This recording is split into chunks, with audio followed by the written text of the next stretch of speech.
बिहार के एक पत्रकार हैं वेद प्रकाश, चर्चित हैं बिहार में, उनको लोग जानते हैं। वो अभी यूजीसी मामले में झारखंड आए थे, रांची आए हुए थे। तो उनका मैंने एक दो वीडियो देखा। वो कह रहे हैं कि जयराम जी यूजीसी के मुद्दे पर एकदम शांत है। क्या शांत का सवाल ही नहीं, इसमें कोई पूछेगा तब तो कोई बोलेगा। हम लोग यूजीसी आंधी की तरह या तूफान की तरह वो रोक लग के चला गया।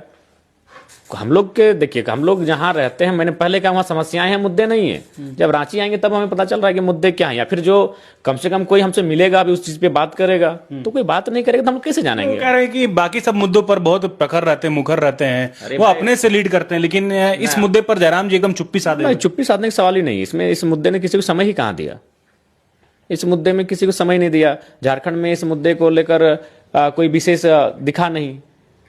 बाकी अगर इस मुद्दे को लेकर कोई हमसे पूछे तो निसंदेह हम अपनी प्रतिक्रिया देंगे, अपनी बातों को रखेंगे। आप अपना स्टैंड क्लियर कर दीजिए आज कि यूजीसी पर जो नए नियम आए थे उसके साथ थे या खिलाफ थे आप।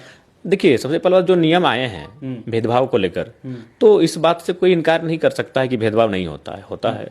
हम लोग भी कहीं ना कहीं यूनिवर्सिटी तक पहुंचे हैं। भले भेदभाव का सामना हम लोगों ने जो कह सकते हैं मिडिल, प्राइमरी या हायर एजुकेशन जो स्कूल, लेकिन जब आप बड़े विश्वविद्यालयों में जाते हैं तो निसंदेह आज भी झलकता है। इस चीज़ को सबको स्वीकार करना चाहिए।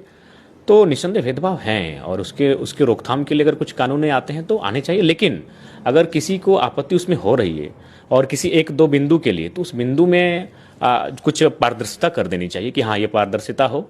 जो भेदभाव में वास्तव में दोषी होंगे, निसंदेह उन पे कार्रवाई या फिर एक्शन की जो प्रक्रिया है और उसको लेकर जो प्रावधान है उस पर है। लेकिन अगर किसी को भय लग रहा है कि हम कुछ दोष ना करेंगे और हमारे साथ कुछ हो, तो उस पर सरकार को क्लियर कर देना चाहिए। तो एक लाइन में अगर ये कहे तो यूजीसी के नए नियम को लेकर के जयराम महतो का स्टैंड क्लियर है, वो समर्थन में थे।